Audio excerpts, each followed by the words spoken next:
할렐루야. 이 시간 주의 말씀이 우리의 마음과 생각을 새롭게 하고 이를 통해 이 한 주간 승리하는 삶을 살아가는 우리들 되기를 간절히 소망합니다. 하나님의 부르심에 순종하여 본토 친척 아버지의 집을 떠나 하나님께서 지시하신 땅을 향해서 나갔던 아브람은 그의 나이 100세 때 드디어 그토록 원했던 아들을 만나게 됩니다. 100세에 만난 첫 아이. 여러분, 아브라함이 느꼈을 그 감격이 상상이 되십니까? 제가 결혼을 하고 저의 아들을 만났던 그날을 저는 아직도 잊지를 못합니다. 아마도 평생 잊지를 못할 것 같아요. 그날은 저에게 신대원 3학년 2학기 마지막 기말고사 시험이 있었던 날입니다. 행여나 시험을 망치게 되면은 그 한 과목 때문에 신대원을 한 학기를 더 다녀야만 하는 그런 상황이었던 것이죠.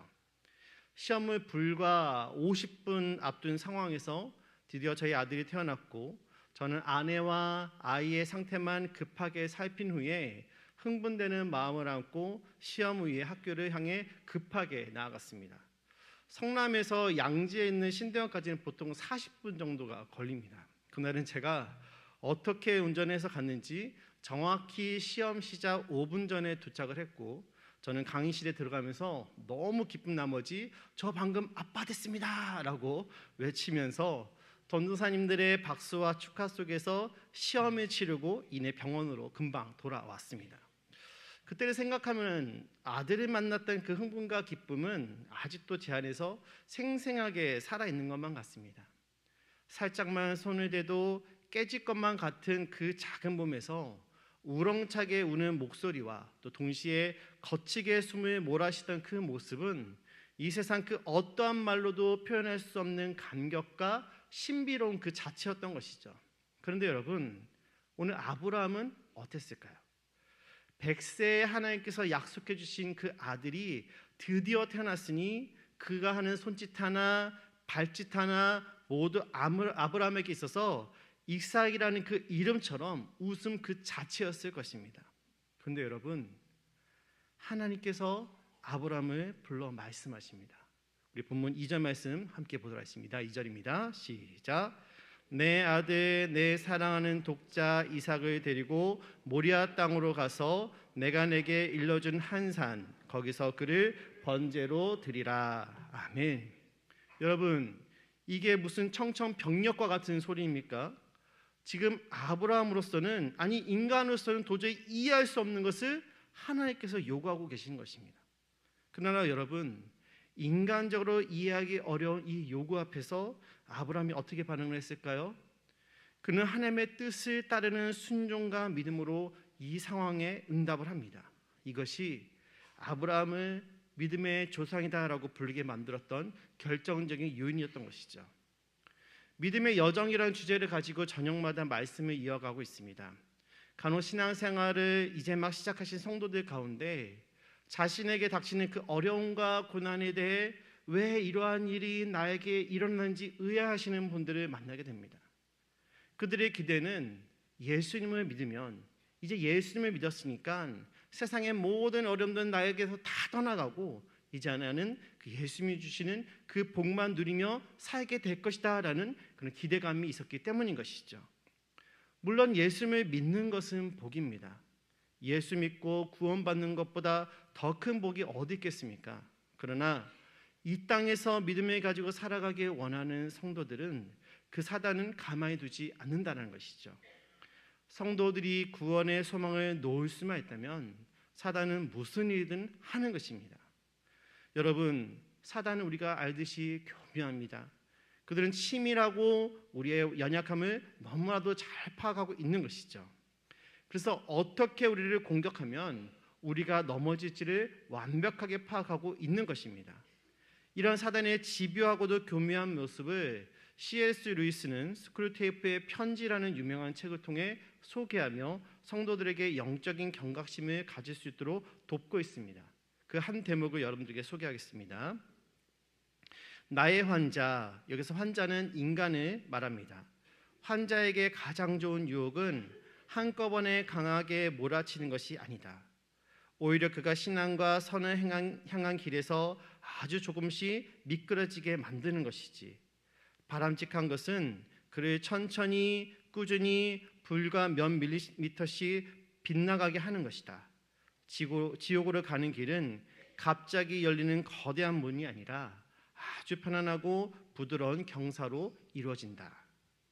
여러분, 예수를 믿는다고 이 땅에서의 모든 고난과 어려움이 다 해결되는 것은 아닙니다.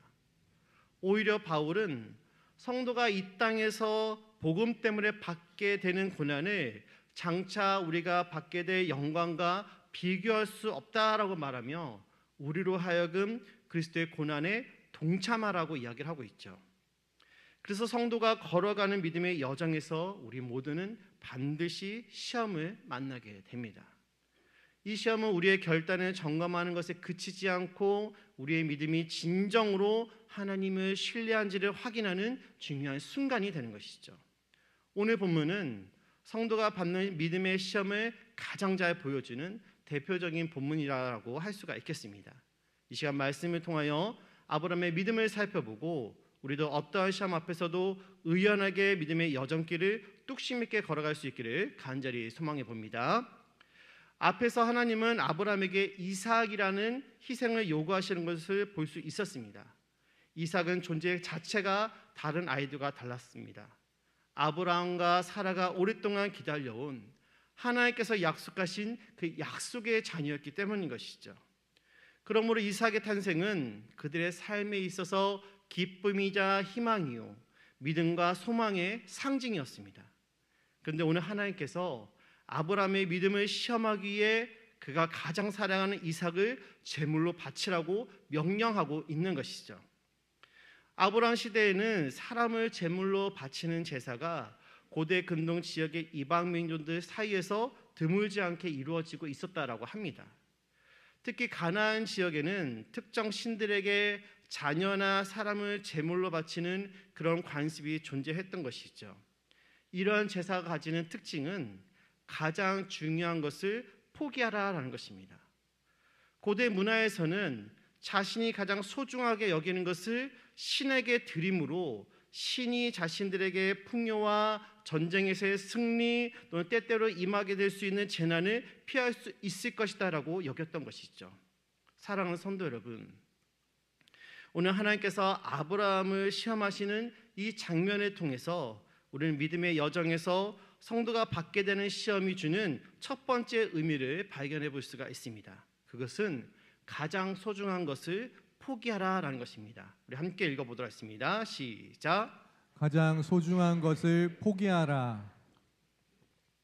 어떤 청년이 예수님을 찾아와 물었습니다. 선생님, 제가 무슨 선한 일을 하여야 영생을 얻을 수 있겠습니까? 예수님이 이 청년에게 구약에서 하나님께서 말씀하셨던 그 10계명을 언급하셨고 이 계명들을 잘 지킬 것을 청년에게 요구하셨습니다. 그런데 이 청년이 얼마나 대단한 자였는지 자신은 이미 하나님의 계명을 잘 지키고 있다는 것이죠. 청년의 말을 다 들은 예수님께서 이제 그에게 다시 말씀하십니다. 내 소유를 팔아 가난한 자들에게 나눠줘라. 그리고 와서 나를 따르라. 이 말은 청년이 대서 성경이 뭐라고 기록하고 있습니까? 그가 재물이 많음으로 이 말씀을 듣고 근심하며 갔다라고 기록을 하고 있습니다. 여러분, 우리에게 얼마나 소중한 것이 많이 있습니까? 그것은 자신이 소유한 재물일 수도 있는 것이고 무엇과도 바꿀 수 없는 자녀일 수도 있습니다. 어쩌면 평생을 지켜온 자신의 신념일 수도 있으며 사랑하는 사람일 수도 있고 아직 이루지 못한 꿈이나 목표일 수도 있습니다. 그런데 여러분, 주님께서 이렇게 물으십니다. 대연아, 너는 나를 위해 내가 가장 소중하게 여기는 그것을 포기할 수 있느냐? 마태복음 19장 29절 말씀 우리 함께 보도록 하겠습니다. 시작. 또 내 이름을 위하여 집이나 형제나 자매나 부모나 자식이나 전토를 벌인 자마다 여러 배를 받고 또 영생을 상속하리라. 아멘. 사랑하는 성도 여러분, 혹시 주님의 요구가 무리하게 들리지는 않으십니까? 그렇다면 우리를 위해서 가장 소중한 것 예수를 내어주신 하나님은 어떻습니까? 그분은 우리에게 이미 가장 소중한 것을 주셨습니다. 그것은 당연한 것이 아니죠. 당연하다고 우리가 주장하기 위해서는 그를 입증할 만한 것이 우리에게 있어야만 하는 것입니다. 하지만 우리에겐 예수님의 희생을 당연하다라고 말할 수 있는 것이 아무것도 없는 것입니다. 그러므로 사도 바울은 이렇게 말합니다. 제가 읽어드리겠습니다. 너희는 너희 자신의 것이 아니라 값으로 산 것이 되었으니 그런즉 너희 몸으로 하나님께 영광을 돌리라. 아멘. 사랑하는 성도 여러분, 우리는 우리의 것에 대한 소유를 주장할 수가 없습니다. 왜냐하면 우리는 자격이 없기 때문이죠. 그러므로 우리가 할 수 있는 것은 하나님을 나의 삶의 주인으로 인정하고 그분의 말씀에 온전히 순종하는 것입니다. 여러분, 아브라함의 믿음이 위대한 이유가 무엇입니까? 그가 바로 하나님을 나의 삶의 참된 주인으로 여기는 자였다는 것이죠. 본문 3절에서 하나님의 부르심에 반응하는 그의 모습을 보면 아브라함은 정말로 하나님을 자신의 주인으로 삼은 자라는 사실을 우리가 밝히 볼 수가 있는 것입니다. 본문 3절은 이렇게 시작을 합니다. 아브라함이 아침에 일찍이 일어나.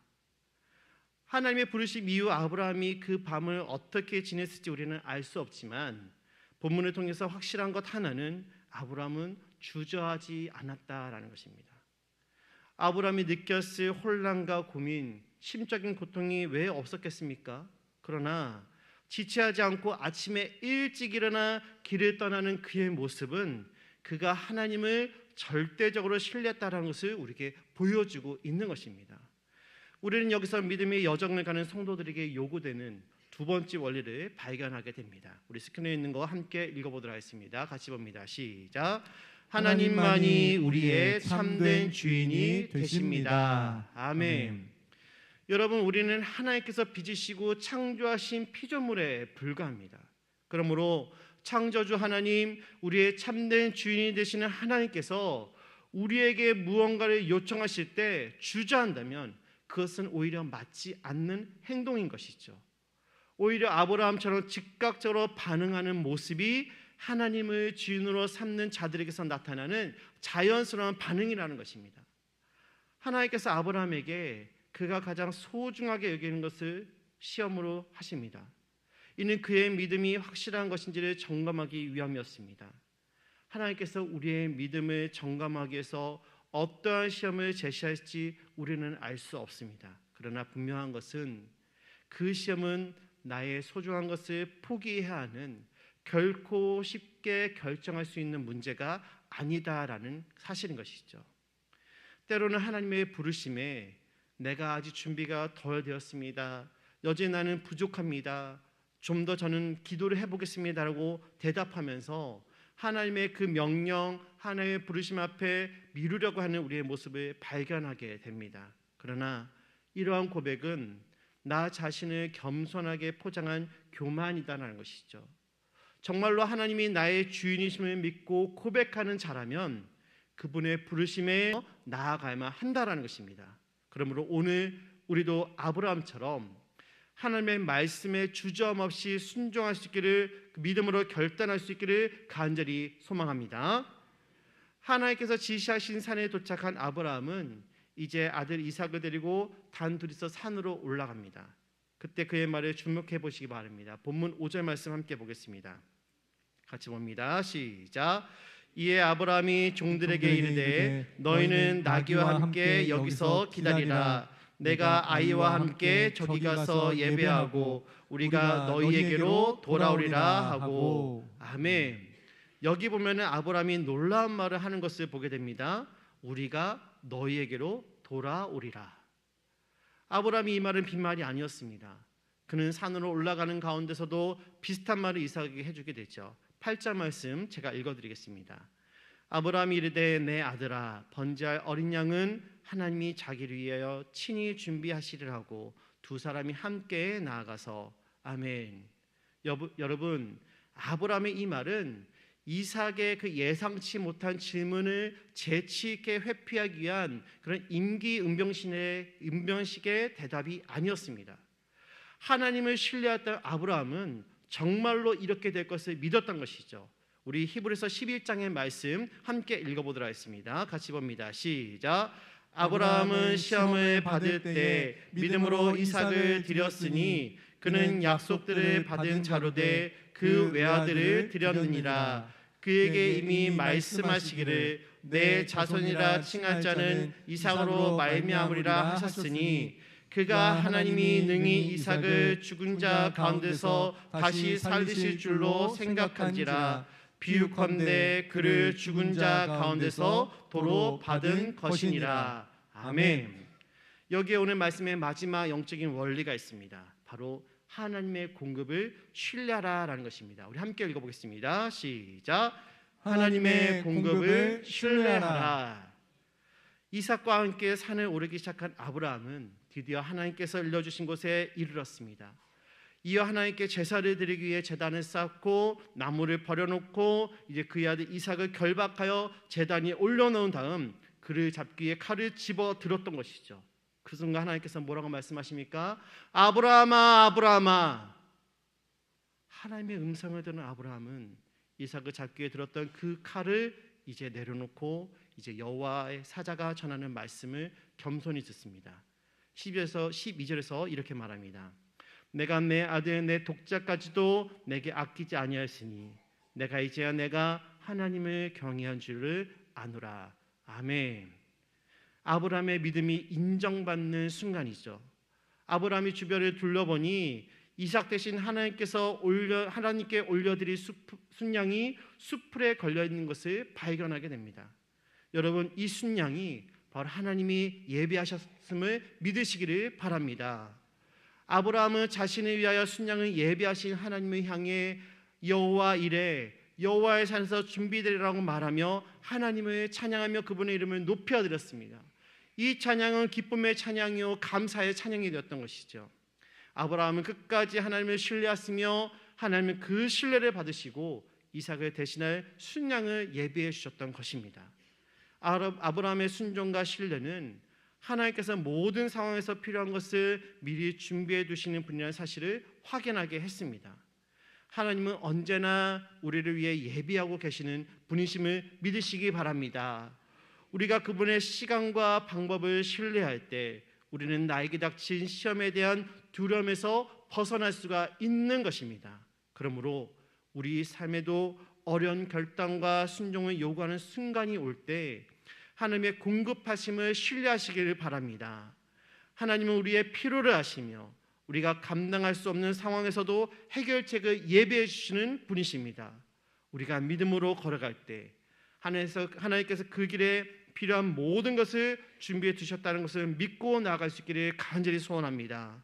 하나님은 우리의 삶의 모든 상황 속에서 여호와 이레가 되시는 분이십니다. 이제 말씀을 정리하도록 하겠습니다. 아브라함은 믿음의 길을 걸어가는 성도들이 어떠한 삶을 살아야 하는지에 대한 좋은 본보기를 보여줍니다. 오늘 본문에서 그가 받은 시험을 통해 우리는 하나님께서 베푸시는 시험은 우리의 믿음을 더욱 성숙하게 하고 하나님에 대한 신뢰를 한층 깊게 만든다는 사실을 깨닫게 하여 주었습니다. 아브라함이 경험한 이 시험은 그가 하나님께 얼마나 충성스러운지 또 그가 하나님을 어떤 분으로 알고 있었는지를 보여주는 중요한 사건이 되었던 것이죠. 그의 순종을 통해 우리는 하나님께서 우리에게 전적인 신뢰와 헌신을 원하신다는 것도 알게 되었습니다. 또한 하나님께서 우리에게 필요한 모든 것을 예비해 주시는 분이라는 것을 믿고 순종할 때 우리는 더 깊은 신앙과 관계 속으로 나아갈 수가 있게 되는 것이죠. 저와 여러분들이 걸어가는 믿음의 여정의 길도 마찬가지입니다. 그 길을 걸어감에 있어서 언젠가 우리는 하나님께서 우리를 더욱 성숙하게 하기 위해서 우리의 믿음을 시험대 위에 올려놓도록 하실 것입니다. 그때 아브라함이 하나님의 뜻에 순종하고 여호와 이레의 하나님을 경험한 것처럼 우리도 믿음으로 나아가 하나님께서 준비해 놓으신 은혜를 누리며 살 수 있기를 간절히 소망합니다. 믿음의 여정에서 하나님을 더 깊이 신뢰하며 그분의 뜻에 순종하는 삶을 살아가는 저와 여러분들이 될 수 있기를 다시 한번 간절히 기도드립니다.